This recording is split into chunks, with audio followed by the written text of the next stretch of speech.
आप सभी को जय श्री राम जी। आश्विन शुक्ल पक्ष की एकादशी की व्रत की कहानी। पापांकुशा एकादशी। युधिष्ठिर ने पूछा, भगवान, आश्विन मास की शुक्ल पक्ष की एकादशी का क्या नाम है तथा उस व्रत के करने से कौन कौन से फल मिलते हैं, वह सब विस्तार से कहिए। श्री कृष्ण भगवान बोले, राजन, आश्विन मास की शुक्ल पक्ष की एकादशी का नाम पापांकुशा एकादशी है या पाप अंकुशा एकादशी है। इसका व्रत करने से समस्त पाप नष्ट हो जाते हैं। इस एकादशी के दिन मनवांछित फल की प्राप्ति के लिए श्री विष्णु भगवान की पूजा करनी चाहिए।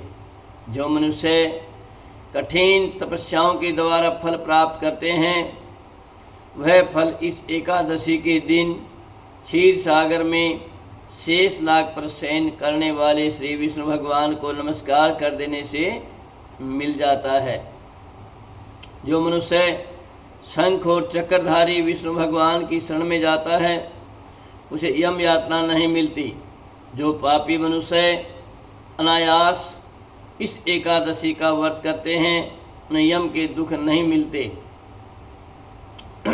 जो विष्णु भक्त शिव जी की निंदा करता है अथवा जो शिव भक्त विष्णु भगवान की निंदा करता है, ये दोनों नरक को जाते हैं। 1000 अश्वमेघ यज्ञ और 100 राजसूय यज्ञ का फल इस एकादशी के व्रत के फल के 16वें हिस्से के बराबर भी नहीं होता। इस एकादशी के व्रत से मनुष्य को स्वस्थ शरीर और सुंदर पत्नी तथा धन धान्य मिलता है। अंत में स्वर्ग की प्राप्ति होती है। जो मनुष्य इस एकादशी के व्रत में रात्रि को जागरण करते हैं, उन्हें स्वर्ग मिलता है। जो मनुष्य इस एकादशी का व्रत करते हैं, उनके मातृपक्ष के 10 पुरुष, पितृपक्ष के 10 पुरुष और पत्नी पक्ष के 10 पुरुष विष्णु का वेश धारण करके तथा सुंदर आभरणों से युक्त होकर गरुड़ पर सवार होकर के विष्णु लोक को जाते हैं। जो मनुष्य एकादशी के दिन भूमि, गौ, अन्न, जल, उपनाह, वस्त्र, छत्र आदि का दान करते हैं, उन्हें यमराज के दर्शन नहीं होते। दरिद्री मनुष्य को यथाशक्ति कुछ दान देकर कुछ पुण्य अवश्य ही पैदा करना चाहिए।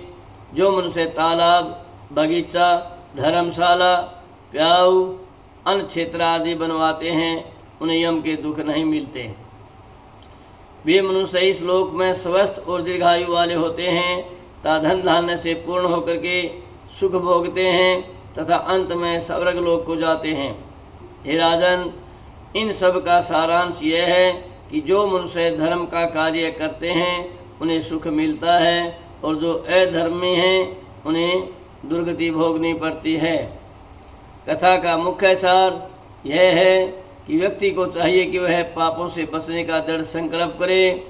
भगवान विष्णु का ध्यान स्मरण किसी के भी रूप में सुखदायक और पापनाशक है, किंतु एकादशी के दिन भगवान का स्मरण कीर्तन सभी कलेशों व पापों का नाश कर देता है। ओम नमो भगवते वासुदेवाय। जय श्री राम जी। चैनल को सब्सक्राइब करें, शेयर करें, लाइक करें।